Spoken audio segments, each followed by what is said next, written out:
In this section of AlMadar, we're still in Gallery 3. We moved away from astronomy and sciences, and we've gone to an area of the gallery which we call devotion and memory. In this section, we changed the tone of the objects. It's a moment for reflection. It's a moment for the visitor to understand that numbers are not just rational tools to be used, but also are so close to us. So in this collaboration, which we have from ITHRA, which is the King Abdulaziz Center for World Culture, from MIA, Museum of Islamic Art in Cairo, and also from the Muslim Board of Uzbekistan, we have incredible objects. We have an object which is one of the earliest Qur'ans.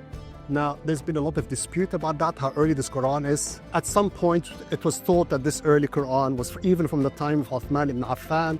And what we've wanted to do is to actually balance the Quran itself with some of the most practical pieces of worship as they're used on a daily basis in mosques and in madrasas. And we're extremely fortunate to have two absolute treasures from the Museum of Islamic Art in Cairo, which is, of course, the door and the mihrab of Sayyidah Nafisa in Egypt. We should also add that we have a remarkable minbar which comes from North Africa, again thanks to ITHRA. And this whole section of devotion and memory is to break down and to make the visitor aware that numbers like magic transform themselves and take different shapes and identities. We find that the visitors tend to spend more time in this devotion memory because they can sense that there is a kind of catalyst that takes place between the numbers and the rituals, which helps give them a certain calmness and a certain tranquility before they continue their journey.